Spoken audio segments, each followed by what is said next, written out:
नमो हरिहन्ताणं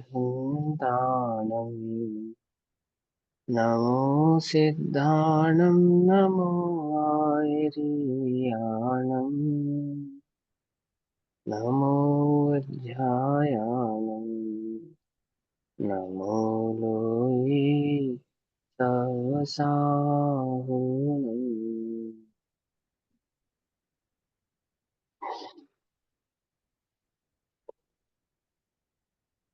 ओंकारं बिन्दुसंयुक्तं नित्यं ध्यायन्ति योगिनः कामदं मोक्षदं चैव ओंकाराय नमो नमः। मङ्गलं भगवान् वीरो मङ्गलं गौतमो गणी मङ्गलं कुन्दकुन्दार्द्यो जैनधर्मोऽस्तु मङ्गलम्। सर्वमङ्गलमाङ्गल्यं सर्वकल्याणकारकं प्रधानां सर्वधर्माणां जैनं जयतु शासनम्।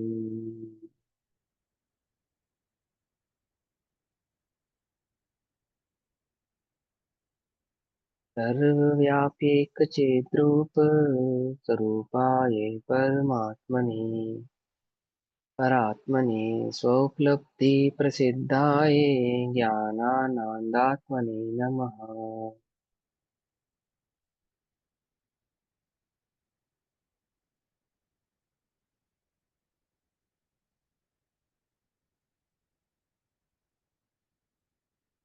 हमारी दोपहरकालीन कक्षा का विषय चल रहा है श्री प्रवचन सार। श्री प्रवचन सार जी का स्वाध्याय हम सभी आचार्य अमरचंद देव द्वारा रचित तत्व प्रदीपिका जैसे द्वारा रचित तात्पर्य नामक टीका के आधार से रहे। अभी तक हमने आज जो हमें विषय पढ़ना है वो क्या चल रहा है हमारा, जो आचार्य जयसेन द्वारा तात्पर्य वृत्ति के आधार से टीका कही गई है, उस टीका को हम यहाँ पे पढ़ रहे हैं पेज नंबर 12 पे। पहली गाथा का अर्थ करने के पश्चात ये जो 1 से 5 नंबर दूसरी ये गाथा जो का अपना जैसे नचार्यकृत तात्पर्य वृत्ति टीका है जो हमने 105 पढ़ी, 1 से 5 ये वाली सुर असुर इंद्र नरेंद्र वंदित, ये उसी का ही है सेम। हाँ उसी का चल रहा है, सेम टू सेम तो कोई 1 to 5 वही चल रही है। वही चल रही है। पहले आपने पढ़ी कौन सी, इससे जैसे पहले? अ, हमने पढ़ी पहले आचार्य अमृतचंद्राचार्य अमृतचंद्र। की टीका। हाँ हाँ जी। पहले आचार्य अमृतचंद्र देव की पढ़ी ना। अब तात्पर्य अच्छा वृत्ति जो है वो आचार्य जयसेन जी की है। वे उस भाव को कैसे बताएंगे वो बतला रहे हैं। अच्छा ठीक है ना। ठीक है, मुझे लगा इनका अपना पेज कुछ नंबर बीच में कलश वगैरह है। नहीं नहीं नहीं, वही भाव चल रहा है। पेज नंबर 12 पे शुरू करते तत्पश्चात। तत्पश्चात तत्पश्चात अर्थात वहां सबको एक एक करके नमस्कार के सर्वप्रथम भगवान महावीर स्वामी को नमस्कार किया गया। क्यों किया गया? उनके क्या लक्षण है, उनके क्या गुण है, उसके आधार से बतलाया। उसके पश्चात तत्पश्चात मैं कुंद कुंदाचार्य प्रणाम करता हूँ। किसको प्रणाम करता हूँ? शेषे पुण्य तिथ्यरे सर्व सिद्धे, अर्थात शेष तीर्थंकरों को और सर्व सिद्धों को प्रणाम करता हूँ। तीर्थंकरों में वृषभ से लेकर पारशनाथ पर्यंत 23 तीर्थंकरों को तथा सिद्धों में शुद्धात्मा की उपलब्धि लक्षण वाले समस्त सिद्धों सहित सभी को प्रणाम करता हूँ। जो ये आचार्य अमरचंद्र देव, जो आचार्य कुंदकुन देव ने गाथा कही है ना, 1 से 5 नंबर तक की गाथा है, उन गाथाओं का ये भाव चल रहा है यहाँ पे। गाथाएं हैं पेज नंबर 3 पे, आपने पढ़ेंगी। ऐसे सुरासुर मणु संद वंदिदम धोद गधाई कमलम, है ना, ये पढ़िए ना। इसी के भावार्थ को यहाँ पे आचार्य जयसेन के टीका के आधार से हम पढ़ रहे हैं। फिर कहते हैं कैसे हैं वे सभी, वे जो ऋषभ पर्यंत पारशनाथ तक के जो तीर्थंकर हैं और वे जो सभी सिद्ध भगवान हैं, वे कैसे हैं कि विशुद्ध सब भावे, अर्थात निर्मल आत्म उपलब्धि के बल से। किसके बल से? स्वयं की निर्मल निजात्म आत्म उपलब्धि के बल से। आत्मा की उपलब्धि माने पहले अनुपलब्ध था फिर उपलब्ध हुआ, ऐसा नहीं। उपलब्ध माने क्या? कोई वस्तु जगत में नहीं है वो उपलब्ध नहीं होती, उपलब्ध है वो उपलब्ध की होती है। जैसे तिलों में तेल है और फिर एक प्रोसेस करके उसमें से तेल निकाला जाता है, ऐसे ही शुद्ध चैतन्य ज्ञान भाव तत्व है। और कैसा है? शुद्ध ही है। किसी वस्तु को शुद्ध कब करते हैं? कैसे कर सकते हैं? शुद्धता का भाव होता है तो ही शुद्ध कर सकते हैं ना। स्वर्ण में शुद्ध होने की ताकत होती है तो ही उसको 16 ताव देकर शुद्ध किया जाता है। यदि स्वर्ण में शुद्ध होने की ताकत नहीं हो तो किसी भी प्रोसेस से आप उसको शुद्ध नहीं कर सकते, है ना। इसी प्रकार से आत्मा, शुद्ध आत्मा, जो आत्मा है उसका स्वाभाविक भाव कैसा है? शुद्ध ज्ञान चैतन्य भाव है। उस शुद्ध चैतन्य ज्ञान भाव को उपलब्ध कर कर निर्मल अर्थात मल रहित, शुद्ध शुद्ध आत्म उपलब्धि के बल से समस्त आवरणों को नष्ट करने के कारण, अर्थात सभी प्रकार के जो 8 आदि कर्म थे उनको नष्ट करने के कारण, और केवल ज्ञान एवं केवल दर्शन स्वभाव वाले होने के कारण विशुद्ध सत्ता रूप है। उनकी सत्ता कैसी है कि किसी भी प्रकार का कोई भी कर्म रूपी आवरण नहीं है, कोई भी गुण ऐसा नहीं है जो अभी प्रकट होना बाकी हो, और कोई भी शक्ति ऐसी नहीं है जो अभी प्रवर्तमान रूप से प्रकट नहीं हुई है। अर्थात वे सभी भावों को, विशुद्ध भाव को प्रकट कर चुके हैं। ऐसे केवल दर्शन, केवल स्वभाव वाले इन सभी भगवान शुद्ध आत्माओं को हम नमस्कार करते हैं। श्रमणेय, श्रमण शब्द से वाच्य, अब साथ में और किसको नमस्कार करते हैं? हरियंत और सिद्धों के साथ ही हम श्रमणों को भी नमस्कार करते हैं। श्रमण यानी कि आचार्य, उपाध्याय और साधु। और उन आचार्य, उपाध्याय और साधुओं का क्या लक्षण है तो ये पंचाचार के माध्यम से बतलाएंगे। है तो सभी का लक्षण एक शुद्धोपयोग ही, किसी का भी लक्षण एक शुद्धोपयोग के बिना कुछ नहीं है। बिना सम्यक दर्शन, बिना सम्यक ज्ञान और बिना सम्यक चारित्र के कोई अवस्था नहीं है। रत्नत्रय की पूर्णता, रत्नत्रय की उपलब्धि, और रत्नत्रय का जो भूमिका भाव, यानी कि उस सफल, उस पूर्ण भाव को प्रकट करने का जो प्रोसेस भाव है, जिसको आप कह सकते हो पुरुषार्थ भाव। तो वहां पे सभी सभी परिणामों में, सभी भावों में क्या नहीं है? सभी भावों में आत्मोपलब्धि के बिना तो कोई बात नहीं, है ना। आत्मोपलब्धि तो उसमें मस्ट है, लेकिन उसमें मूल रूप से क्या समझा रहे हैं? एक वे जिन्होंने उस पूर्ण भाव को, निर्मल भाव को प्रकट किया है, और एक वे जो निर्मल और पूर्ण भाव को प्रकट करने वाले हैं। तो क्या चिन्ह बनाए उन्होंने? एक तो केवल ज्ञान और केवल दर्शन की चिन्ह की अपेक्षा से नमस्कार किया। वर्धमान को शासन नायक की अपेक्षा से नमस्कार किया गया। तो दो उपयोगी शासन नायक, तो दो उपयोगी की आठों कर्मों का नाश करने वाली। और अब वे शुद्ध उपयोगी जो पंचाचार भाव, ताप भाव वाले हैं, जिनके 5 आचार भाव उपस्थित है, ऐसे शुद्ध उपयोगी। वे श्रमण किन लक्षण वाले हैं? नाण दंसन चरित तव वीरिया यारे, अर्थात सर्व विशुद्ध, द्रव्य गुण पर्यायात्मक। क्या अर्थ किया? सभी सर्व विशुद्ध, विशुद्ध का अर्थ ऊपर क्या किया था? विशुद्ध सत्ता कैसे है कि कर्म कलंक नहीं होने के कारण विशुद्ध सत्ता वाले हैं। तो यहाँ पे भी सर्व विशुद्ध कह रहे हैं। तो यहाँ सर्व विशुद्ध किस अपेक्षा से कह रहे हैं? कि वो जिस आत्म तत्व की आराधना कर रहे हैं ना, वो स्वभाव से तो विशुद्ध भाव वाली ही है। जो वह निज आत्म तत्व जिसका वे आराधना कर रहे हैं, जिसका वे अनुभव कर रहे हैं, वो कैसा है? वो स्वभाव से तो सभी प्रकार से विशुद्ध भाव वाला ही है। तो सर्व विशुद्ध, द्रव्य गुण पर्यायात्मक, चैतन्य वस्तु, वस्तु चैतन्य वस्तु है। आत्म तत्व कैसा है? सर्व विशुद्ध है। और उसका लक्षण कैसा है? द्रव्य गुण पर्याय वाला है। मात्र जगत में कोई द्रव्य मानता हो ऐसा नहीं, कोई जगत में मात्र गुण मानता हो ऐसा नहीं, और कोई जगत में मात्र पर्याय मानता हो सो ऐसा भी नहीं। कैसा है? द्रव्य गुण पर्यायात्मक। पकड़ में ही बात नहीं? पकड़ में ही।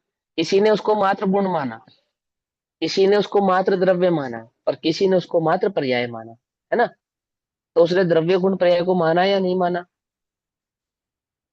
नहीं माना, पता ही नहीं उसको। वो तो हम कह रहे हैं उसको द्रव्य गुण अथवा पर्याय, ये तो हम कह रहे हैं।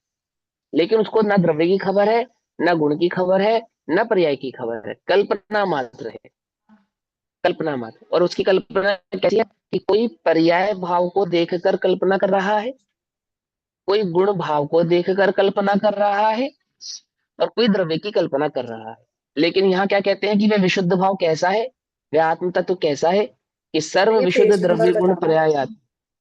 पेज नंबर 12, 12, पेज नंबर 12, रचन सार जी, पेज नंबर 12, है ना। कोशिश क्या करो सभी लोग, है ना, टाइम से आ जाओ। पेज नंबर हम शुरू करने से पहले बताते ही है ना, कोई बात नहीं। दीदी एक बार इसको ना क्या किया करो, इस पे जूम पे होता है ना, हेडिंग डाल सकते हैं हम लोग, उस पर पढ़ सकते हैं, आता है ना कुछ ऑप्शन, आता है ना, उस पर डाल दिया चैट करो। में।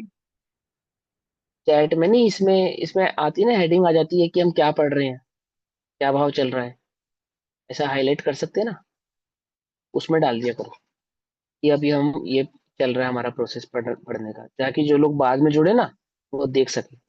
हाँ, ठीक तो है, क्या कल से कहते हैं। मेंशन कर देंगे चैट से। हाँ हाँ हाँ हाँ, वैसे कोई बात नहीं, पूछने में भी क्या है, उसमें कोई बात नहीं है, लेकिन फिर भी।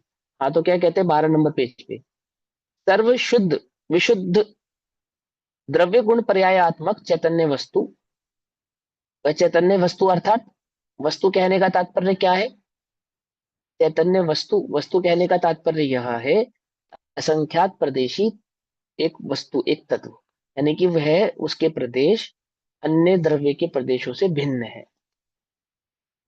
ऐसा, जब हमें यह बतलाना हो ना कि हम किस एक इंडिविजुअल वस्तु की बात कर रहे हैं, कोई यह कल्पना ना कर ले कि हम भगवान की बात कर रहे हैं, सभी एक है ऐसी बात नहीं कर रहे, किसी एक द्रव्य की बात कर रहे हैं, ऐसा नहीं। सत्ता है, वो वस्तु है, बस एक सत्ता आधार के आधार से एक वस्तु है, एक, और वो वस्तु कौन है, वह वस्तु मैं हूँ, वह वस्तु मैं स्वयं हूँ।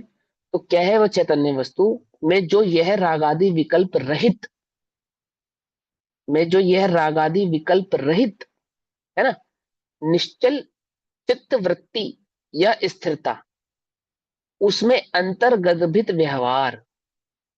क्या कहा, किसके अंतर्गर्भित व्यवहार, वो जो शुद्धोपयोग के साथ वर्तने वाला व्यवहार है, ऐसा सिंपल।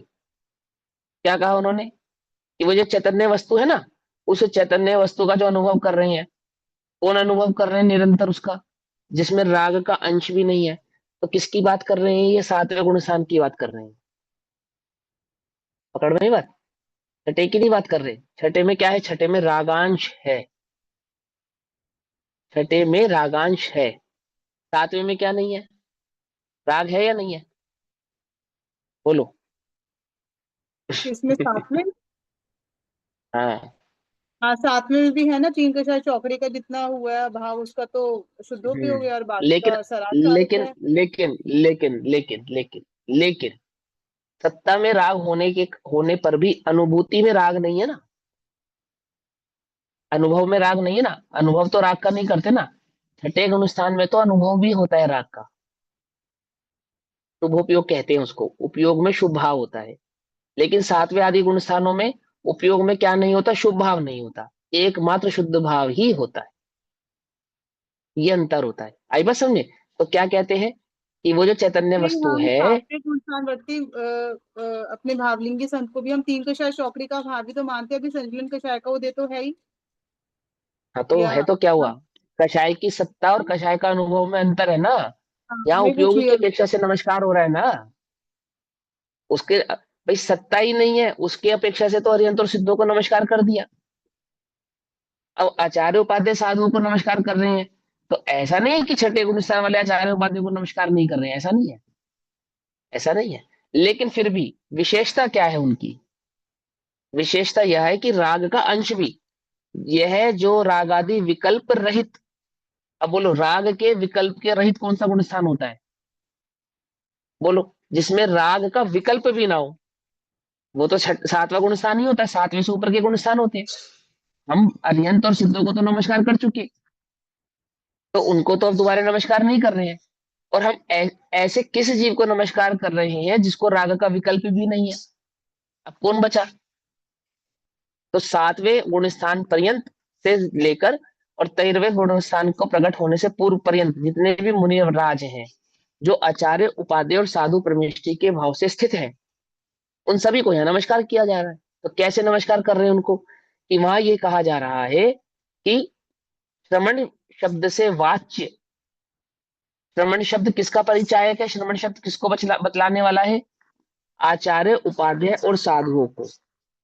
इसमें एक बात और समझनी चाहिए, व्याकरण की अपेक्षा से बतला रहा हूं मैं ये बात, कहीं कहीं पे हम भगवान महावीर स्वामी के आगे श्रमण शब्द का प्रयोग करते हैं, कहीं कहीं पे श्रमण महावीर स्वामी या श्रमण भगवान महावीर, ऐसा ऐसा कहीं कहीं पे प्रयोग होता है। अक्सर ये प्रयोग श्वेतांबर मत में किया जाता है, दिगंबर मत में नहीं किया जाता। लेकिन व्याकरण की दृष्टि से भगवान महावीर स्वामी श्रमण तो थे, उसका निषेध नहीं है, परंतु अब उपस्थित स्थिति में श्रमण नहीं है, क्योंकि जो श्रमण है ना, वो किसका वाच्य है, यानी किस किस भाव को बतलाने वाला है, कि वो श्रवण शब्द आचार्य, उपाधि। उपाध्याय और साधु भाव को बतलाने वाला है। और चूंकि भगवान आचार्य, उपाध्याय और साधु भाव से ऊपर उठ चुके हैं, तो इसलिए उनके समक्ष जो श्रवण शब्द लगाया जाता है ये उचित नहीं है। लगा भी दिया, आपत्ति नहीं है, पर व्याकरण की दृष्टि से सही नहीं है ये। ठीक, देखो क्या लिखा। श्रवण शब्द से वाच्य, यानी श्रवण शब्द से कहे जाने वाला, वाच्य माने कहे जाने वाला। तो क्या कहा जाता है, कौन सा भाव कहा जाता है जब हम श्रवण शब्द कहते हैं? तो वहां पे आचार्य, उपाध्याय और साधुओं को भाव को बतलाया जाता है, प्रणाम करता हूं। और वे श्रवण किस लक्षण में, क्या लक्षण बनाया मुनि राजों का? तो उन्होंने मुनि राजों का ना तो 28 मूल गुण लक्षण बनाया, ना 22 परिचय लक्षण बनाया, ना 3 गुप्ती लक्षण बनाया। तो क्या लक्षण बनाया? तो लक्षण बनाया कि सर्व विशुद्ध द्रव्य गुण पर्यायात्मक जो चैतन्य वस्तु है, और वह कैसा, जिसमें राग का विकल्प भी नहीं है, ऐसे विकल्प रहित निश्चल प्रवृत्ति या स्थिरता। उस निश्चल प्रवृत्ति और स्थिरता के अंतर्गर्भित 22 परिचय, 28 मूल गुण, 3 गुप्ती आदि भाव भी है। ऐसा कोई ऐसी मिथ्या कल्पना ना कर ले कि बिना 22 परिचय, 28 मूल गुण और 3 गुप्ती के बिना ही आचार्य, उपाध्याय पद, साधु पद प्राप्त हो जाता हो, ऐसा नहीं। शुरू करने से पहले क्या कहा था? अंतस्तत्व की मुख्यता और बहिस्तत्व की गौणता कही थी या नहीं कही थी, याद है? बात याद है ना? तो अंतस्तत्व की मुख्यता क्या है? शुद्धोपयोग। और वह शुद्धोपयोग में जो बाह्य तत्व की भावना जिसको गौण रखा गया है वो क्या है? 28 मूल गुण, 22 परिचय, गुप्ती आदि भाव। कोई ऐसा ना समझ ले कि बिना 28 मूल गुण के भी शुद्धोपयोग हो गया है, कोई ऐसा ना समझ ले। तो वहां वो बाह्य तत्व का हम निषेध नहीं कर रहे हैं, क्या कर रहे हैं? गौण कर रहे हैं। क्या अंतर है निषेध और गौण में? बोलो, मिथ्यात्व को गौण किया जाता है या निषेध किया जाता है? निषेध किया जाता है। राग को गौण नहीं करते, राग को क्या करते हैं? निषेध करते हैं। और अनंत गुणात्मक भेद को गौण करते हैं, निषेध करते हैं? अनंत उसको गुणात्मक गौण सत्ता करते को गौण हैं। करते हैं। गौण आ, करते हैं, अनंत गौण करते गुणात्मक, हैं। अनंत गुणात्मक सत्ता को गौण करते हैं। राग आदि भाव, मिथ्यात्व आदि भाव का निषेध करते हैं। है ना फर्क? ऐसे ही उपदेश में निश्चय की मुख्यता में व्यवहार का निषेध करते हैं, गौण करते हैं? व्यवहार को गौण करते हैं। सिंपल। समझ में ही बात नहीं? समझ में? तो क्या कहते हैं? अंतर्गर्भित व्यवहार। इसके अंतर्गर्भित वो शुद्धोपयोग के साथ वर्तने वाला व्यवहार। अंतर्गर्भित कहने का तात्पर्य क्या है? कि जब हम शुद्धोपयोग कह रहे हैं तो वहां ये बात अंडरस्टूड होनी चाहिए आपको कि हम यहाँ पे मुनिराजों की बात कर रहे हैं। और वे मुनिराज कैसे? जिनका जीवन निरतिचार, 28 मूल गुण आदि, 22 परिचय, गुप्ती आदि भाव वाला है। ऐसा पंचाचार। और वो उन पंचाचारों को प्रसिद्ध कैसे किया जाता है? उस शुद्धोपयोग को इन पंचाचारों के माध्यम से बतलाया जाता है, कहा जाता है। शुद्धोपयोग वस्तु कैसी है? अमूर्तिक है, सूक्ष्म है। उस अमूर्तिक, उस सूक्ष्म शुद्धोपयोग भाव को इन पंचाचार के माध्यम से प्रकट कर रहे हैं, बतला रहे हैं। पकड़ में बात? तो कैसे बतला रहे हैं? रूप, पंचाचार रूप, सहकारी कारण। ये कौन सा कारण कहा इनको? सहकारी कारण। सहकारी कारण मतलब निमित्त कारण। एक होता है उपादान कारण, एक होता है निमित्त कारण। तो उपादान कारण क्या है उसमें? शुद्ध उपादान कारण तो ऐसा है कि ऐसा आत्मानुभव जिसमें राग का विकल्प भी नहीं है, वो दशा। वास्तविक उपादान कारण क्या है? ऐसा आत्मानुभव जिसमें राग का विकल्प भी नहीं है। लिखा ना? जो यह राग आदि विकल्प रहित निश्चल प्रवृत्ति या स्थिरता, और उसका जो सहकारी कारण है, यानी कि बाह्य निमित्त है, वो क्या है? वो पंचाचार रूप। कैसे है वो पंचाचार? से उत्पन्न निश्चय पंचाचार रूप से परिणित होने के कारण। क्या कहा? व्यवहार के कारण निश्चय उत्पन्न हुआ, ऐसा कह रहे हैं? क्या कहते हैं? सहकारी कारण के कारण, सहकारी कारण से उत्पन्न निश्चय पंचाचार रूप से परिणित। उत्पन्न किससे हुआ? पंचाचारों से। उत्पन्न माने वो शुद्धोपयोग किससे उत्पन्न हुआ? पंचाचारों से। ऐसा नहीं कह रहे हैं, ऐसा नहीं बतला रहे हैं। लेकिन निमित्त नैमित्तिक भाव की अपेक्षा से। ऐसा प्रधान वाक्य करके बोलते हैं क्या, कि वो जो गर्भित पंचाचार है ना, वो गर्भित पंचाचार कौन से, अभी वो पंचाचार के नाम बताएंगे आपको। ठीक, वीर्याचार आदि, ज्ञानाचार आदि जो सब बतलाए ना, तपाचार आदि, ये जो तप वीर्य आदि भाव हैं, जो बाहरी बाहरी भाव हैं, ये अंतरंग में शुद्धोपयोग को प्रकट करने के निमित्त कारण है। इनको इनको निमित्त सहचारी कारण या निमित्त कारण क्यों कहते हैं, कि ये छल ग्रहण नहीं करो कि कोई ये माने कि वस्त्र आदि का त्याग किए बिना भी छठा सातवां गुण स्थान होता है। बोलो, ये मान्यता है या नहीं है जीव की? क्या मान्यता है उसकी, कि मैं गृहस्थ में रहकर भी केवल ज्ञान प्रकट कर सकता हूं? क्योंकि केवल ज्ञान तो आत्मा के आश्रय से प्रकट होता है, वो किस शरीर के आश्रय से प्रकट होता है? मुनिपना तो वस्त्र आदि को त्याग किए बिना भी होता है, तप आदि किए बिना भी होता है, 28 मूल गुण आदि के बिना भी होता है। क्यों, क्यों होता है? क्योंकि वो तो आत्मा के आश्रय से होता है, देह के आश्रय से तो होता ही नहीं है। ऐसी मान्यता किसको है, जिसने निश्चय और व्यवहार भाव को भली प्रकार से समझा नहीं, पकड़ा नहीं। ये बात तो पक्की है कि बिना आत्मा के आश्रय के शुद्धोपयोग नहीं होगा। ये बात बिल्कुल पक्की है कि बिना आत्मा के आश्रय लिए छठा सातवां आठवां आदि गुण स्थान नहीं होंगे। और ये बात भी बिल्कुल पक्की है कि उस आत्मा के आश्रय के आधार से ही केवल ज्ञान प्रकट होता है, देह के आधार से केवल ज्ञान प्रकट नहीं होता है। नहीं होता। लेकिन सहकारी कारण क्या है, कि बिना मुनि दशा के नहीं होगा। ये भी वह जो राग का विकल्प भी नहीं है, ऐसा जो भाव है, वह कैसा है, कि वह इन पंचाचार, ये बाह्य पंचाचारों के बिना भी प्रकट होने वाला नहीं। ये बाह्य पंचाचार भी वहां पे होते ही होते हैं, उनके बिना वो अंतरंग सातवां आठवां नौवां आदि गुण स्थान होता नहीं है। पकड़ में मत। शुद्धोपयोग के काल में गृहस्थी सामायिक आदि कर रहा है, शुद्धोपयोग कर रहा है, आत्मानुभव कर रहा है, उसका गुण स्थान बढ़ सकता नहीं बढ़ सकता है? चौथे से पांचवा, पांचवे से छठा, छठे से सातवां हो सकता है या नहीं हो सकता? क्यों, क्या क्या प्रॉब्लम है? ये कमाल है। वो दे, जब चौथे गुण स्थान में वो आत्मा का अनुभव कर रहा है, तो क्या वो ये स्वीकार कर रहा है कि मैं देह हूं? बोलो, चौथे गुण स्थान में आत्मानुभूति के काल में कोई भी जीवात्मा क्या ये मानेगा कि मैं शरीर हूं? नहीं मानेगा ना। और उसमें स्थिरता बढ़ सकती है, पांचवा गुण स्थान हो सकता है, उसका निषेध नहीं है। तो जब पांचवा हो सकता है तो छठा क्यों नहीं हो सकता? उसमें क्या आपत्ति पांचवें है से आपको? सातवां होगा ना। अरे सातवां हो सकता है, चलो पांचवे से सातवां हो सकता है ना घर को। हाँ, अगर क्यों? पांचवे से सातवां कैसे हो जाएगा? वेदन होगा ना। अरे करना योग नहीं पढ़ रहे अभी हम, ठीक है, वो गुण स्थान की पांचवें अपेक्षा से से पांचवे सातवां से ऐसे पहले हो सकता है सातवां कि होता वो है, जैसे फिर गिरते हुए छठा होता है। भरत चक्रवर्ती थे अपने, तो उनको भी तो ऐसे ही हुआ था, मतलब पांचवे से सातवां फिर एकदम से फिर मोक्ष, ऐसे भी तो हो सकता। पांचवे से सातवां होता है। नहीं, आप लोग क्या कर रहे हो ये बताओ, क्या पढ़ने बैठे हो और क्या पढ़ा रहे हो ये बताओ आप। आपस में कर लो चर्चा। अरे किसी ने प्रश्न पूछा, उसके भाव को तो समझो पहले।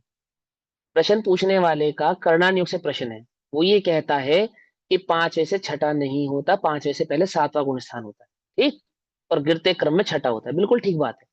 बात ये नहीं चल रही है, प्रश्न यह है कि जिस ग्रस्त को चौथे गुण स्थान से पांचवा गुण स्थान हो सकता है, उसको सातवां भी हो सकता है। क्या प्रॉब्लम है, क्या आपत्ति है? आपत्ति है या नहीं है, ये है बात, सवाल ये है, प्रश्न यह है।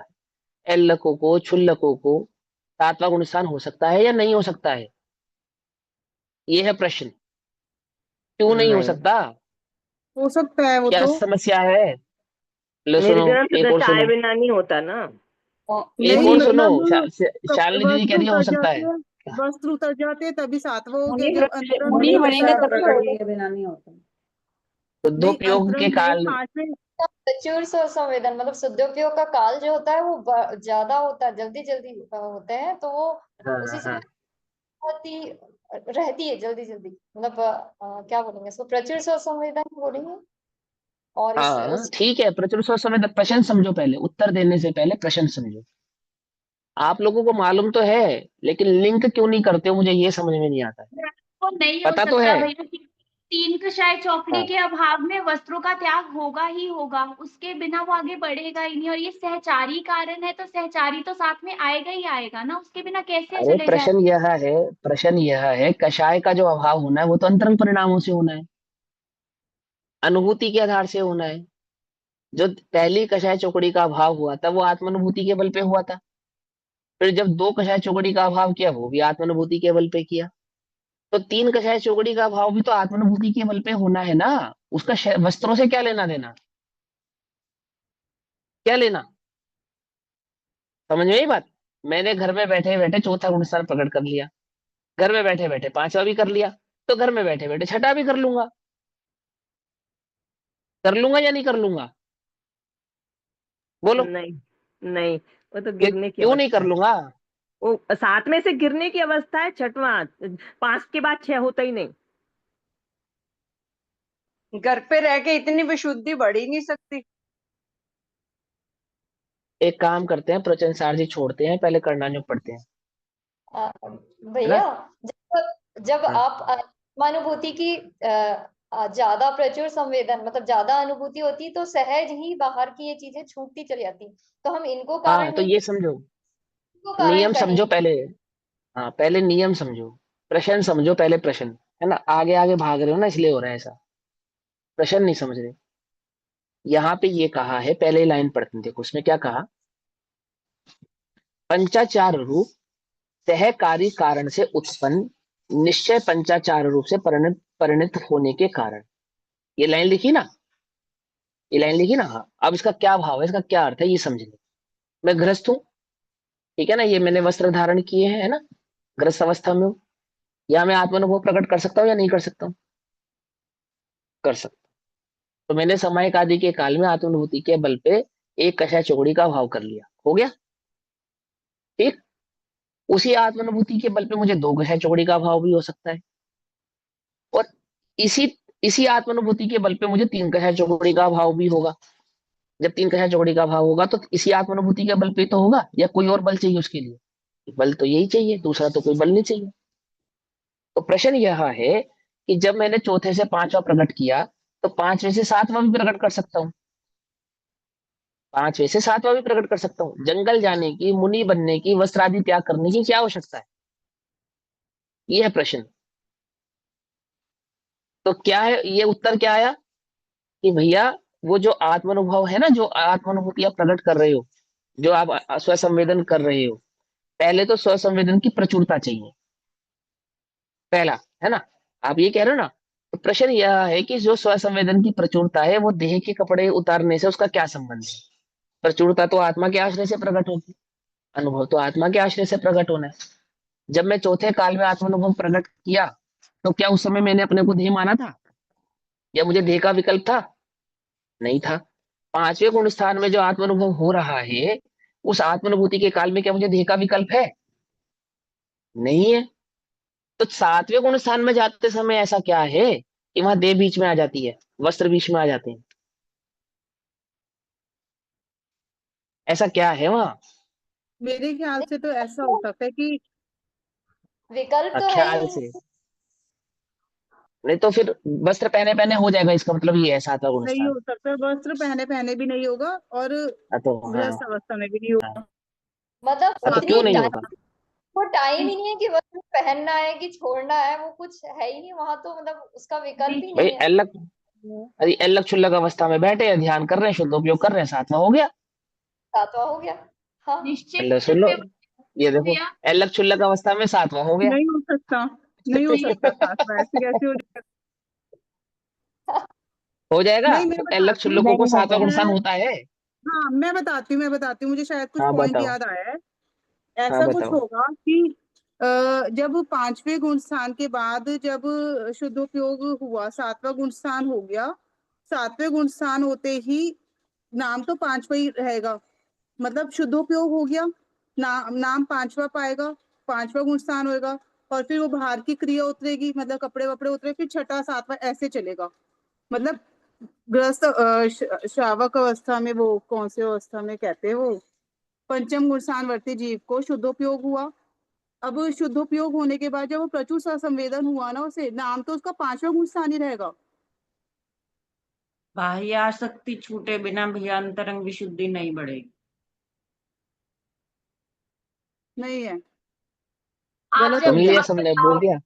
हिमांशु भाई, अब अब आप क्लास बता में, हाँ अब आप टाइम आ गया उसको मत करो, है ना। अब आप बात को समझो ध्यान से, सभी लोग ध्यान से समझना इस बात को, ठीक है ना। कि जीव की योग्यता और परिणामों की तारतम्यता, इनका बाह्य संयोगों से ऐसा ही निमित्त नैमित्तिक संबंध है। कैसा? कि जब कोई जीव प्रचुर स्व संवेदन के लिए तैयार होता है, हुआ नहीं, आपने तो कह दिया कि पांचवें गुण स्थान में प्रचुर स्व संवेदन होता है और उसका नाम पांचवा गुण स्थान होता है। ऐसा नहीं होता, ऐसा नहीं होता। चाहे जीव चौथे गुण स्थान में है, चाहे जीव पहले पांचवें गुण स्थान में है। सातवें गुण स्थान में जाने की जो मुख्यता है, उसमें ये नियम नहीं है कि वो चौथे में, पांचवें से ही सातवें में जाएगा अथवा चौथे से नहीं जा सकता। अवृत्ति है अथवा वृत्ति है, वो श्रावक है। वह श्रावक जब उसके परिणाम आत्मानुभव में आत्मानुभूति को प्रकट करते करते इस विशुद्धता को प्राप्त होते हैं। किस विशुद्धता को प्राप्त होते हैं? कि वह प्रचुर स्व संवेदन भाव को प्रकट करने के लिए तैयार हुआ, तैयार हुआ, अंतरंग से तैयारी हो गई उसकी। तो उस तैयारी में जो पहला विकल्प है वो दीक्षा है। ये क्या है? ऐसा ही परिणामों की तारतम्यता का नियम है। क्या नियम है? पकड़ में ही बात, नहीं पकड़ में ही। नियम क्या है? यदि वो ग्रस्त अवस्था में है तो अवस्था बदलेगा, पहले अवस्था बदलेगा। कौन सी अवस्था बदलेगा? बाह्य अवस्था बदलेगा। और वहां उस अवस्था में श्री गुरु के समक्ष जाकर सबसे पहले वो इन पंचाचार आदि भावों को धारण करता है, यानी कि ग्रस्त अवस्था का त्याग करता है। और ग्रस्त अवस्था को त्याग कर, जैसे ही ग्रस्त अवस्था को त्याग के ध्यान में बैठता है, जैसे ही, तो सर्वप्रथम क्या होता है? सातवें गुण स्थान को प्रकट करता है। क्यों होता है? कि वहां जो तैयारी थी ना, अंतरंग तैयारी, उसका बाह्य बाह्य कारणों से ऐसा ही संयोगिक भाव है, ऐसा ही संयोगिक नियम है। पकड़ में बात। इस क्रम का क्या नहीं होता? उल्लंघन नहीं होता। किस क्रम का उल्लंघन नहीं होता? कि आत्मानुभूति में वस्त्र धारण किए किए, है ना, जीव क्या नहीं होता? पांचवें से सातवें गुण स्थान में वस्त्र धारण किए किए प्रकट नहीं कर सकता उसको। अब कोई प्रश्न पूछ सकता है इसके बीच में कि कोई मुनिराज ध्यान के काल में बैठे हैं और किसी ने उनके ऊपर चादर लपेट दी, तो अब उनको सातवां गुण स्थान होगा या नहीं होगा? समझना। होगा, तब भी होगा, बिल्कुल होगा, अवश्य ही होगा। क्यों होगा? क्योंकि वहां जो स्वबुद्धि पूर्वक त्याग हुआ है ना, वह नियामक कारण है। तो स्वबुद्धि उपसर्ग है। पूर्वक, वो तो उपसर्ग चादर तो है। उस समय उपसर्ग है। हाँ, वो तो उपसर्ग है, वो वस्त्र नहीं है। वस्त्र कब तक है? जब तक स्व विकल्प के द्वारा उसका त्याग नहीं किया गया है, तब तक वह त्याग नहीं है। पकड़ में ही बात है, पकड़ में ही। पॉइंट समझ में आ रहा है? वह जो भाव है, स्व विकल्प है, स्व बुद्धि पूर्वक, स्व विवेक पूर्वक जो त्याग होगा, उस त्याग के पश्चात ही उस जीव को कौन सा गुणस्थान प्रकट होता है? छठा, सातवां, आठवां, नौवां, दसवां आदि गुणस्थान प्रकट होते हैं। क्रम की बात नहीं कर रहा हूं मैं, पहले सातवां होगा फिर छठा होगा, वो तो मुझे भी मालूम है क्रम। लेकिन भाव पकड़ना सीखो, पहले जो पढ़ रहे हो वो समझना सीखो। क्या कहते हैं देखो, यहाँ पे ये पूछा है, यहाँ पे ये बात कही है कि उसमें अंतर्गर्भित, किसमें अंतर्गर्भित? उस शुद्धोपयोग में अंतर्गर्भित। तो अंतर्गर्भित क्या है? वो अंतर्गर्भित नियम क्या? अंतर्गर्भित नियम है कि एक तो जब मुनिराज होंगे, वो क्या होंगे? मुनिराज ही होंगे जिनको वह शुद्धोपयोग भाव प्रकट हुआ है। और वह शुद्धोपयोग भाव जो प्रकट हुआ है, उसका बाह्य लक्षण क्या होगा? कि वो 28 मूल गुण आदि के पालन करने वाले होंगे, 22 परिचय आदि का धारण करने वाले होंगे, 3 गुप्ती आदि के धारक होंगे। ये नियम है उसका। समझ में आई बात, नहीं समझ में आई? या नहीं समझ में आई? एल्लक और छुल्लक अवस्था में सातवां गुण स्थान होता है या नहीं होता है? कि हाँ भैया होता है, झट कह दिया। क्या करना नहीं पड़ा आपने? कहा ना अभी, अपनी कक्षा में तो आया जवाब ये कि हाँ हो सकता है। कैसे हो सकता है? जब हम उसको एल्लक छुल्लक कह रहे हैं, तो आप ये तो बताओ कैसे हो सकता है? भाई बहुत शार्पली, एकदम शार्पली बात को सुनो, ग्रहण करो और उत्तर देने से पहले विचार करो। आप उत्तर नहीं देंगे चलेगा, थोड़ा भी गलत होगा वो भी चलेगा, लेकिन गलत को सही मान लेंगे वो नहीं चलेगा। अब हम अपने को हाँ भैया सही बात है, आत्मा के बल पे अलग शुल्लक को सातवां गुण स्थान हो सकता है। विचार करो जरा, इसकी कल्पना करो, कैसे स्वीकार किया आपने, तो अपने से भरत पूछो अंतरंग में। चक्रवर्ती, एक मिनट पूछ लो मैं हाँ कुछ क्वेश्चन। हाँ हाँ हाँ, तो पूछो ऐसे पूछो पूछो पूछो। ऐसे भरत चक्रवर्ती को मानते हैं कि उनको ऐसे अ, हो गया, मोक्ष में चले गए, गुण स्थान कैसे, बढ़ते गए बढ़ते गए। कैसे चले गए, वस्त्र त्यागे या नहीं त्यागे, मुनि दीक्षा धारण किए बिना चले गए, मुनि वो दीक्षा तो धारण मुझे किए बिना चले गए। हाँ, वर्तमान योग के स्वरूप को मोक्ष मार्ग प्रकाशक जिसे दोबारा पढ़ा जाए। जब ये कहा जाता है कि अंतर मुहूर्त में ही मोक्ष हो गया, वहां कहने का तात्पर्य ये नहीं है कि वो अंतर मुहूर्त मात्र में ही हो गया। समझे या नहीं समझे? जैसे आपने किसी को बोला ये तो मेरे 2 मिनट का काम है, तो वो 2 मिनट में ही काम कर देते हो क्या आप? बोलो। जो आपके बाएं हाथ का खेल है वो खेल आप बाएं हाथ से दिखाते हो या दाएं दाएं हाथ से दिखाते हो? ये बतलाओ। क्या है, मैंने क्या कहा, जो आपके बाएं हाथ का खेल है वो वो कहने खेल में आप बाएं आता हाथ है, से ही दिखाते हो या दाएं हाथ से कहने में दिखाते हो? आता है, होता नहीं है। कहने हाँ, वर्तमान युग की शैली है वो वर्तमान युग की शैली है, वो इसी इसी शैली में कही जाती है वो बातें। परंतु तारतम्यता को समझे बिना, सिद्धांतों को लगाए बिना क्या नहीं होता, वस्तु स्वरूप का प्रतिपादन होता नहीं है। पकड़ में ही बात नहीं पकड़ में ही, वहां अंतर्गर्भित होती है, वर्तमान युग में वह बातें अंतर्गर्भित होती हैं। अंतर्गर्भित बातों को कौन जानता है, कौन जानता है? जैसे आप, आपसे किसी ने पूछा ये खीर आपने कैसे बनाई, केवली ये कुछ जानते नहीं, हैं। बस एक मुट्ठी चावल लिया, 1 लीटर दूध लिया, दोनों को आपस में मिलाया, चीनी होली, बन गई खीर। अब बोलो, अब इसे पकाया, घंटों तक आपने वो सब किया, दूध गाढ़ा किया, वो सब तो आपने कहा ही नहीं, वो सब तो आपने कहा ही नहीं। वो भी उसने समझ लिया, घर जाके उसने भी 1 मुट्ठी चावल लिया, 1 लीटर दूध लिया, मिलाया, चीनी मिलाई, हमारी तो खीर बनी नहीं भैया। क्यों नहीं बनी? कि पकाना भी होता है, ये तो आपने बताया नहीं था। अरे मूर्ख, ये तो कॉमन सेंस की बात है, तो कॉमन सेंस जो कॉमन सेंस है वो वर्तमान युग में नहीं कही जाती, बस सीधी सी बात। पकड़ में ही बात नहीं पकड़ में ही? सिद्धांतों का एक कॉमन भाव है ना, जिसका कभी उल्लंघन नहीं होगा। कॉमन सेंस इन सेंस जिनका उल्लंघन नहीं होगा। तो किन का उल्लंघन नहीं होगा? वस्तु की तारतम्यता के भावों का, उनके परिणामों का उल्लंघन नहीं होगा। तो कैसे उल्लंघन नहीं होगा? अलग थलग अवस्था हो और बहुत आत्मा के प्रति परिणाम उत्पन्न होते हो तो भी, अगर अवस्था अलग क्षुल्लक है तो सातवां गुण स्थान नहीं होगा, नहीं होगा। क्या होगा? पहले मुनि धर्म अंगीकार करना पड़ेगा, तत्पश्चात ही वह सातवें आदि आदि गुण स्थान उत्पन्न होते हैं, प्रकट होते हैं। कोई मुनिराज है, मिथ्या दृष्टि है, पहले गुण स्थान वाले हैं, उन्होंने पहले ही 28 मूल गुण आदि का निरुपचार पालन किया है, द्रव्यलिंगी है। ऐसे जीवों को सम्यक दर्शन आदि प्रकट होने के काल में सीधा सातवां गुण स्थान हो जाता है, कोई बड़ी बात नहीं है, उसका निषेध नहीं है। मिथ्यात दृष्टि ने मिथ्यात की अवस्था में मुनि धर्म अंगीकार किया हो, ऐसे जीव को सातवां गुण स्थान होता है। सम्यक दृष्टि अलग क्षुल्लक अवस्था में भी आत्मानुभूति करता हो तो सातवें गुण स्थान को प्रकट नहीं कर सकता है। क्यों? क्योंकि नियम का उल्लंघन होता नहीं है, उसको कहते हैं अंतर्गर्भित। आई बात समझ में या नहीं समझ में आई? ऐसा भी हो सकता है कि हाँ, कभी मुनि आचार्य उपलब्ध ना हो और दीक्षा कोई ले, या मतलब आचार्य उपलब्ध होंगे ही होंगे दीक्षा देने के लिए जिस समय जिसको दीक्षा लेनी होती है। राजमार्ग, राजमार्ग यही है कि आचार्यों के समक्ष जब किसी जीव का कार्य होना होता है ना, तो जो 5 समवाय होते हैं वो मिलते हैं या नहीं मिलते हैं? मिलते हैं। मिलते हैं या नहीं मिलते हैं? 5 समवाय होते हैं, बस सीधी सी बात है। उसकी यहाँ योग्यता परिपक्व होती है तो निमित्त आदि कारण भी उपलब्ध होते ही होते हैं। हाँ बोलो दीदी, शालिनी दीदी, आपका क्या प्रश्न है, भैया पूछो। ऐसा होगा ना कि जैसे पंचम गुणस्थान वर्ती अलग क्षुल्लक है, अलग क्षुल्लक ने हम्म पहले तो मुनि धर्म लिया है ना, क्रियाएं छठवें हम्म गुणस्थान वाली होगी, नाम पांचवा गुणस्थान पाएगा, ऐसे है पॉइंट। क्यों? वो तो देखो, नाम गुण स्थान, फिर वही बात, वो तो कषायों की अपेक्षा से, हम यहाँ पे अरे वो कषायों की बात नहीं कर कंफ्यूजन रहे सी हो हैं। गई ना। कंफ्यूज कुछ नहीं ना, आप लोगों ने अध्यात्म को जब तक करना नियोग से क्या नहीं करोगे, सापेक्ष नहीं करोगे। ठीक करेंगे। जिसने स्यादवाद को, करना नियोग को अध्यात्म से या अध्यात्म को, जिस भी जीव ने उस अध्यात्म भाव को कर्णानुयोग से सापेक्ष नहीं किया, उसने अध्यात्म का क्या किया?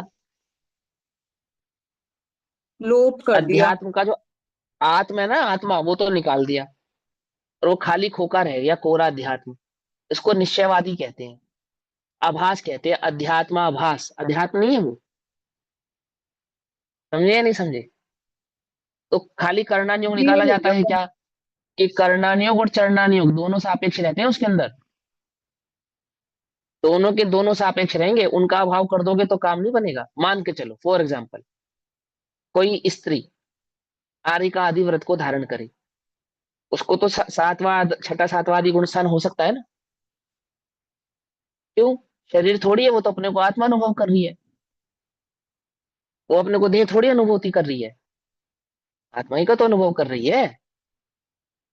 फिर क्यों नहीं हो रहा उसको? क्योंकि नियम का उल्लंघन नहीं होगा ना, अंतर्गर्भित बाह्य कारण, सहचारी कारण, उनका निषेध नहीं होगा। अध्यात्म के अतिरेक में, अतिरेक किसको कहा? अध्यात्म का अतिरेक किसको कहते हैं? पहली बात, वास्तविक अध्यात्म में अतिरेक नहीं होता। दूसरी बात, जो अध्यात्म को कर्णानुयोग चरणानुयोग सापेक्ष नहीं करते, वे अध्यात्म का अतिरेक ही करते हैं। और अतिरेक माने सीमा से का उल्लंघन करना। तो जिसका जो सीमा से उल्लंघित हो गया, वो काम का रहा या नहीं रहा?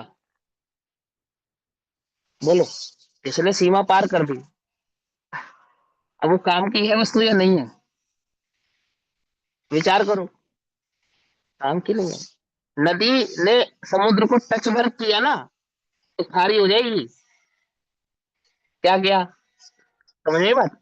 नदी के पानी ने जब तक नदी का आश्रय लिया तब तक ही मीठा है, उसने समुद्र को टच भर किया तो कैसा हो गया? खारा हो गया। हो गया नहीं हो गया? क्या समझे? ऐसे ही अध्यात्म का अतिरेक हुआ, अतिरेक होते साथ अध्यात्म का क्या हुआ? अध्यात्माभास हो गया, वो अध्यात्म नहीं रहा। समझे या नहीं समझे? और अतिरेक कब तक नहीं होता? जैसे ये आत्मा अपने प्रदेशों के किलो से, अपने स्वद्रव्य स्वक्षेत्र स्वकाल और स्वभाव, ऐसे चार चतुष्टय से क्या है, क्या है, अपनी सीमाओं में रहने वाला है, अपनी सीमा का उल्लंघन नहीं करता। ऐसे ही जो जिन वचन रूपी अध्यात्म है, वो चार अनुयोगों के किले में, समझे, अपने स्व चतुष्टय में, क्या चतुष्टय उसके सियादवाद के? चार चतुष्टय, प्रथमानुयोग, कर्णानुयोग, चरणानुयोग और द्रव्यानुयोग। चारों अनुयोगों के चतुष्टय में क्या है? सुरक्षित है, बैठा है, एकदम सुरक्षित। आप इसका अतिरेक करेंगे तो गड़बड़ हो जाएगी, अर्थ ही नहीं निकालोगे, कुछ का कुछ करोगे। समझे नहीं समझे? अब देखो, अब बात समझ में आती है ना, अंतर और सहचारी, ये बातें समझ में आई। अब देखो क्या कहते हैं, यह रागादि विकल्प रहित निश्चल प्रवृत्ति या स्थिरता, ये जो राग के विकल्प के रहित निश्चल प्रवृत्ति प्रकट हुई है, उसी प्रवृत्ति का दूसरा नाम क्या है? स्थिरता प्रकट हुई है। यानी कि जो प्रचुर स्व संवेदन भाव प्रकट हुआ है, सातवां आठवां आदि जो गुणस्थान प्रकट हुए हैं, कैसे हैं वो? उनमें, उस भाव में अंतर्गर्भित व्यवहार, कि उसने अपनी सीमा को उल्लंघन कर दिया, ऐसा नहीं। अंतर्गर्भित व्यवहार कैसा है? कि वे मुनिराज हैं, हमें भली प्रकार से पता है, उनके 28 मूल गुणादि निरति चार है, 22 परिचय आदि है, गुप्ति आदि के धारक है, और निर्दोष है, निर्दोष जीवन है उनका, है ना व्यवहार। पंचाचार रूप सहकारी कारण से उत्पन्न, माने बिना मुनि दशा को ग्रहण किए छठा सातवां आदि गुणस्थान प्रकट नहीं होंगे, नहीं होंगे। उत्पन्न किसके कारण उत्पन्न हुआ? उस पांचवें गुणस्थान वर्ती अलग क्षुल्लक को सातवां आदि गुणस्थान कब प्रकट हुआ? कि मुनि धर्म अंगीकार किए बिना प्रकट नहीं होता, तो मुनि धर्म अंगीकार किया, उसे प्रकट हुआ। पकड़ में नहीं पकड़ में? तो क्या लिखा?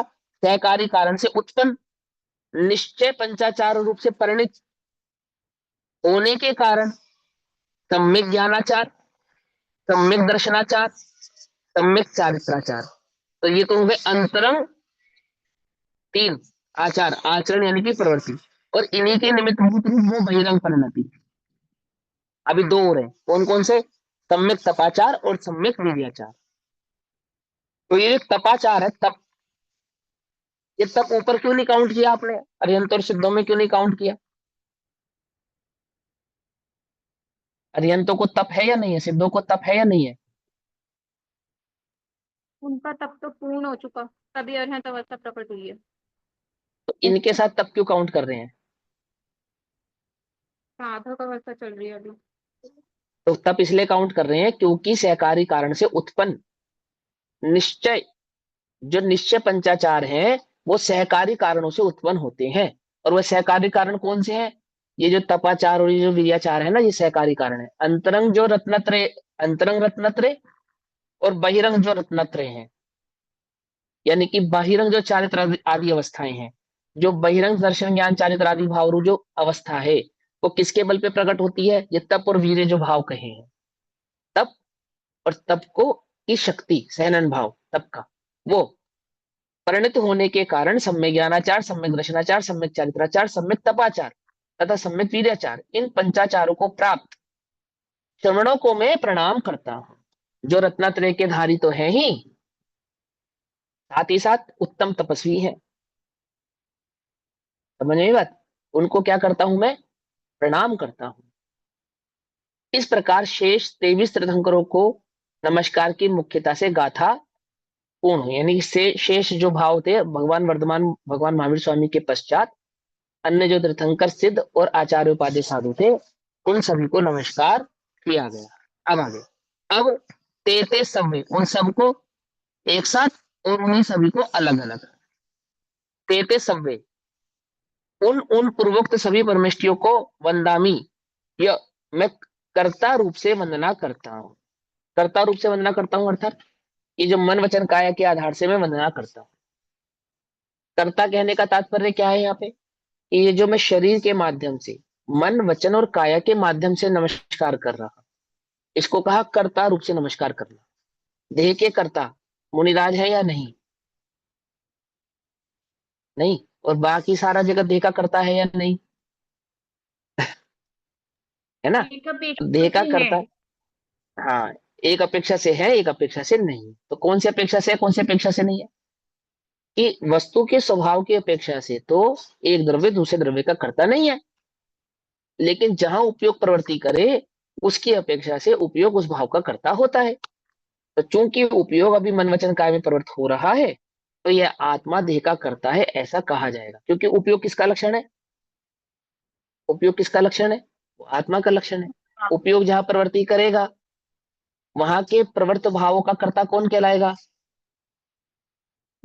आत्मा ही कहलाएगा। जैसे गाड़ी को चलाने वाला ड्राइवर कहलाएगा, है ना? तो जो गाड़ी को चलाएगा, यानी ड्राइवर सीट पे जो बैठा होगा उसी को गाड़ी को चलाने का कर्ता माना जाएगा। ऐसे ही उपयोग जहां प्रवृत्ति करेगा उस प्रवर्तमान भाव का कर्ता उपयोग ही कहलाएगा। तो चूंकि हमारा उपयोग आपको नमस्कार करने में प्रवृत्त हुआ है ना, तो ये जो मन वचन काय आदि भाव से हम आपको नमस्कार कर रहे हैं, इस नमस्कार भाव का नाम है कर्ता। ये जो उत्पन्न हुआ हमारे उपयोग में, जो भाव उत्पन्न हुआ, जो हमें शुभोपयोग प्रकट हुआ, आपको वंदना करने का जो विकल्प आया, इस विकल्प का कर्ता कौन है? ज्ञान स्वयं है, मैं स्वयं हूं। समझे ना? समझे? तो इसको कहा कर्ता भाव। कैसे नमस्कार करता हूं? उत्तर, समगम, समगम यानी कि सभी को एक साथ समुदाय रूप से, और पत्त में पत्ते गमेव अर्थात अलग अलग भाव से। समुदाय रूप से वंदना की अपेक्षा से युगपद वंदना करता हूं, अर्थात सबको एक साथ नमस्कार करता हूं। और कैसे नमस्कार करता हूं? कि पत्ते गमेव पत्तेगम, अर्थात प्रत्येक को पृथक वंदना की अपेक्षा से प्रत्येक प्रत्येक को वंदना करता हूं। सभी भगवंतों को मेरा नमस्कार हो, अरिहंतों को नमस्कार हो, सिद्धों को नमस्कार हो, आचार्यों को नमस्कार हो, ऐसा उपाध्याय को नमस्कार हो, साधुओं को नमस्कार हो। फिर सभी तीर्थंकरों को नमस्कार हो, आदिनाथ भगवान को नमस्कार हो, अजितनाथ भगवान को नमस्कार हो, संभवनाथ भगवान को नमस्कार हो, ऐसा। समझिए बात? ये भाव समझा रहे कि मैंने सबको एक साथ भी नमस्कार किया और सबको अलग अलग भी नमस्कार करता हूं, ऐसा मेरा भाव आपके प्रति है। अपितु अरहंते अरहंतों की भी वंदना करता हूं। प्रश्न, किस विशेषता वाले अरहंतों को वंदना करता हूं? अब वहां तो हमने तीर्थंकरों को नमस्कार किया था तो अरहंत रह गए थे। सभी तीर्थंकर अरहंत तो होते हैं, परंतु सभी अरहंत तीर्थंकर तो नहीं होते, है ना? गर्भित हो गई ना बात? तो देखो कितनी सावधानी रख रहे हैं, और तुम पढ़ने में बिल्कुल भी सावधानी नहीं रख रही, यहाँ वहां की बातें जोड़ देते हो। सहचर भाव, कही हुई बात का जो दृष्टिकोण है उसमें, उसमें जो कर्णानुयोग के कारण है, उसमें जो चरणानुयोग के निमित्त है, उन सबको याद रखो, भूलो नहीं। सिंपल सिद्धांत है वो, तो कोई मुश्किल सिद्धांत थोड़ी है। तो क्या कहते हैं, अरिहंतों की वंदना करता हूं, अलग से कह रहे हैं। तो भैया आपने तीर्थंकरों को वंदना कर तो दिया, तो क्या उत्तर दोगे आप लोग कि भैया सभी अरिहंत तीर्थंकर तो, सभी तीर्थंकर अरिहंत तो होते हैं, परंतु सभी अरिहंत तीर्थंकर नहीं होते, इसलिए अरिहंत को अलग से नमस्कार कर रहे हैं। किस विशेषता वाले अरिहंतों को वंदन करता हूं, तो क्या कहते हैं, वंटते माणु से खेते, अर्थात विद्यमान सभी की वंदना करता हूं। प्रश्न, कहाँ विद्यमान अरिहंतों की वंदना करता हूं, मनुष्य क्षेत्र या ढाई द्वीप में विद्यमान सभी अरिहंतों की वंदना करता हूं।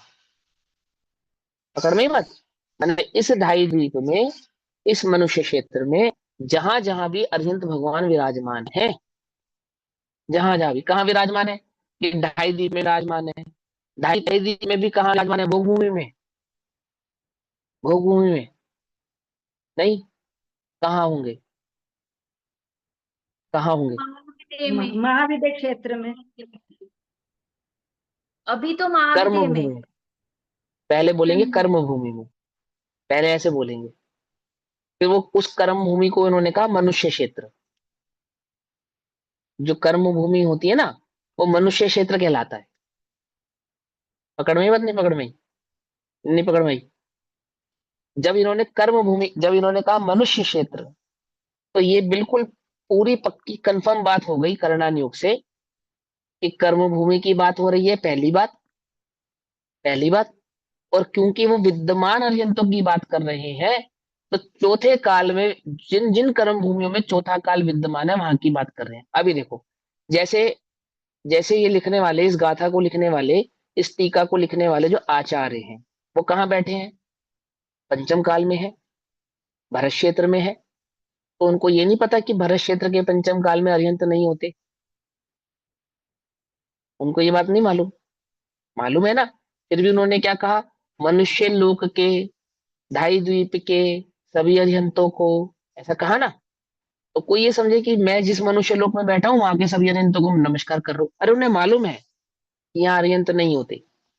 तो कहाँ होते हैं, कि इस ढाई द्वीप में जहां जहां भी कर्म भूमियां हैं, उन कर्म भूमियों में जहां जहां भी चौथा काल विद्यमान है, उस चौथे काल, वो मनुष्य लोक ही है, मनुष्य भाव ही है वो, है ना।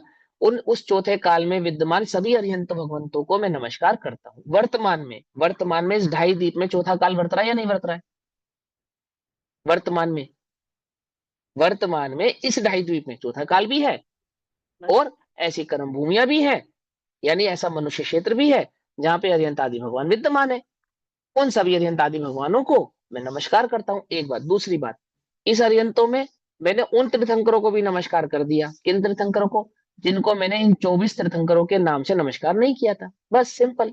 यानी जो सिमंदर युगबंदर आदि तीर्थंकर भगवान विराजमान है, अथवा जो 170 आदि तीर्थंकर विराजमान हो कदाचित, तो उन सबको मैं क्या करता हूँ, नमस्कार करता हूँ। समस्त प्रकार के केवलियों को और शुद्ध केवली आदियों को मैंने नमस्कार किया, ऐसा गर्भित भाव है।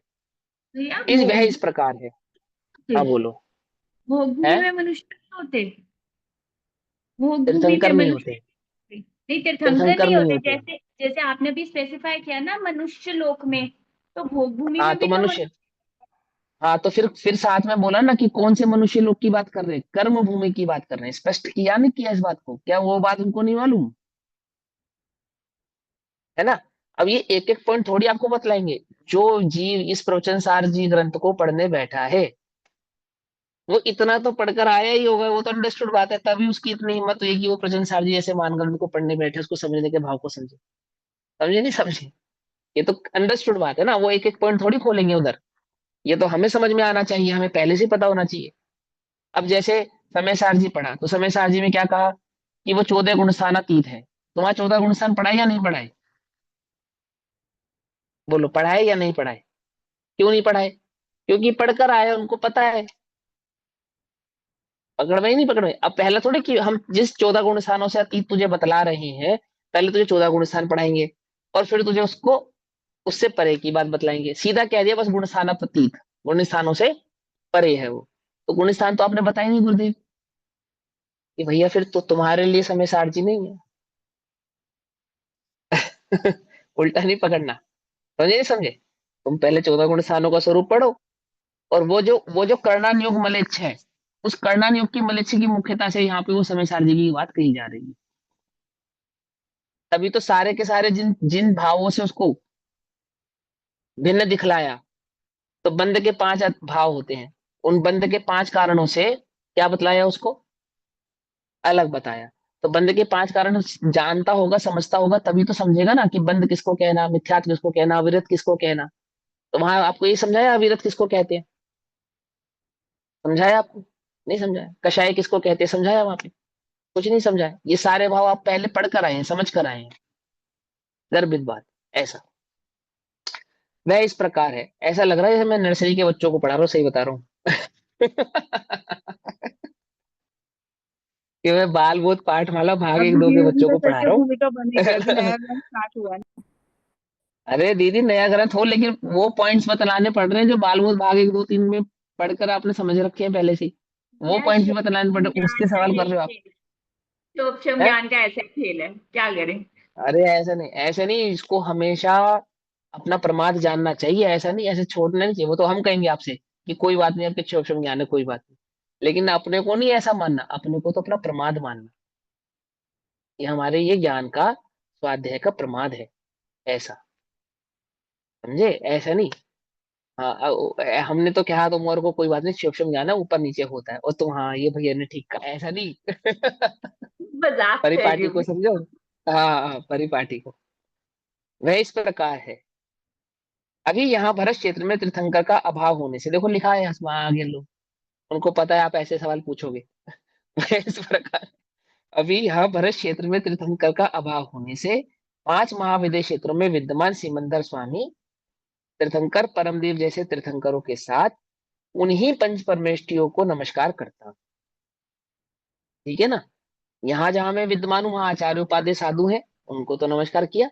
और अन्य क्षेत्रों में जो तीर्थंकर आदि भगवान विराजमान है, अनंत आदि भगवान विराजमान है, उन सबको भी नमस्कार किया। इस प्रकार से नमस्कार करता हूँ। कर्ण रूप से मोक्ष रूपी लक्ष्मी के स्वयंवर मंडप स्वरूप जिन दीक्षा के अवसर पर, जिन दीक्षा के अवसर पर अर्थात क्या है, जो जो ये मुनि दीक्षा होती है ना, मुनि दीक्षा, ये क्या है? इस वो मोक्ष का मंडप सजाया है कि अब ये मुक्ति रूपी रमणी को, यानी उस मोक्ष रूपी लक्ष्मी को वर्ण करने जाएंगे। विवाह है वो, विवाह, विवाह समारोह। कैसा विवाह समारोह? कि यह जीव उस मुक्ति रूपी लक्ष्मी को वर्ण करने के लिए तैयार हो गया है, ऐसा वो मुनि दीक्षा ऐसा है। तो किस प्रकार से नमस्कार करता हूं? कि कर्ण रूप से मोक्ष रूपी लक्ष्मी के स्वयंवर मंडप स्वरूप जिन दीक्षा के अवसर पर मंगलाचार स्वरूप साधन द्वारा अनंत ज्ञान आदि सिद्ध भगवान के गुणों की भावना रूप सिद्ध भक्ति से नमस्कार करता हूं। कैसे नमस्कार करता हूं? कि ये सभी जिनको मैंने नमस्कार किया है, इन सब का मरण व मुक्ति रूपी रमणी व मोक्ष लक्ष्मी करने वाली है, निश्चित ही रूप से करने वाली है। और ऐसे इस उस सिद्ध स्वभाव को प्रकट करने वाले होने जा रहे, जिन्होंने उस सिद्ध भाव को प्रकट कर लिया है, जो कुछ ही पल में प्रकट करने वाले हैं, और जो होने जा रहे हैं, ये सभी, ये सभी। और कैसे है? मंगलचार स्वरूप, मंगलाचार स्वरूप साधन द्वारा, अर्थात वैसा मंगल भाव, ये जो मांगलिक कार्य हो रहा है ना, ऐसा मंगल भाव मुझे भी प्रकट होवे, मेरे को भी इसी प्रकार के मंगल भाव का आचरण यानी कि पद्धति भाव मुझे प्रकट होवे, और उसी के साधन द्वारा अनंत ज्ञान आदि, अनंत दर्शन सुख तेरे आदि जो भाव है ना, अनंत ज्ञान आदि सिद्ध भगवान के गुणों की भावना, भावना रूप उस भक्ति में, उस सिद्ध भक्ति में इन्हीं सभी को मैं नमस्कार करता हूं। दैट मीन्स मैंने अरिहंतों को नमस्कार किया तो भी सिद्धों को ही नमस्कार किया, आचार्य उपाध्याय आदि को नमस्कार किया तो भी सिद्धों को ही नमस्कार किया। ये सिद्ध भक्ति भाव से इन पांचों ही प्रकार के परमेष्ठियों को मैंने नमस्कार किया है, करता हूं। उसी प्रकार निर्मल समाधि रूप परिणमित परम योगियों के गुणों की भावना रूप योग भक्ति से नमस्कार करता हूं। वे जो मन वचन काया जिनका उपयोग कहाँ है, एक तो देह भी उनकी आत्मा भाव को प्रसिद्ध प्रसिद्ध कर रही है, और जो वास्तविक योग है आत्मा का जो योग है यानी कि उपयोग, वह उपयोग भी कैसा है, वह तन में है। कहाँ, स्वरूप में तन में है। ऐसे अपने योग उपयोग से उन सभी भगवंतों को मैं नमस्कार करता हूँ। इस प्रकार पूर्व विदेश क्षेत्र में विद्यमान तीर्थंकरों के नमस्कार की मुख्यता से गाथा पूर्ण हुई, ऐसा आश्रय समझना चाहिए। अब पेज नंबर 13। अब टिच्चा करके, प्रश्न करके, नमो नमस्कार करके, इसके लिए नमस्कार करके, अरिहंत सिद्ध तह नमो गण हराणम यानी कि गणधर आदि, अरिहंत यानी आचार्य, गण हराणम का मतलब होता है गणधर, तो गणधर को नमस्कार करो यानी कि आचार्य को नमस्कार करो। अज्झावय वगाणम अर्थात उपाध्याय और साहुणम चैव और सिद्धों को, अरिहंत सिद्ध गणधर या आचार्य उपाध्याय और साधुओं के लिए नमस्कार करके, इतनी संख्या को प्राप्त अरहंत आदि के लिए नमस्कार करके, तव्वेसिम सभी को नमस्कार करके, इस प्रकार पूर्व 3 गाथाओं में किए गए परमेष्टि नमस्कार का यह उपसंहार है। सिंपल सी बात है। अब क्या किया कि वह जो पंच परमेष्टि भगवंतों को नमस्कार किया, जिसमें अरिहंतों को, सिद्धों को, आचार्य को, उपाध्याय को और साधुओं को, संख्या अर्थात जित सबको एक एक और सबको सामूहिक भाव से, इन पंच परमेष्टि भावों को नमस्कार करके इस गाथा का पंच परमेष्टि नमस्कार के साथ उपसंहार होता है। ऐसा इस चौथे नंबर का भाव यहाँ पे क्लियर हुआ। अब पेज नंबर 13 पे इस प्रकार से जो भाव है ये हम कल पढ़ेंगे। तब तक के लिए सभी को जय जिनेन्द्र। ओम नमः सिद्धेभ्यः। निज निधि निज में बताई यह अनंत पुकार, उसके लिए जिनवाणी माँ को वंदना शत। भैया नमो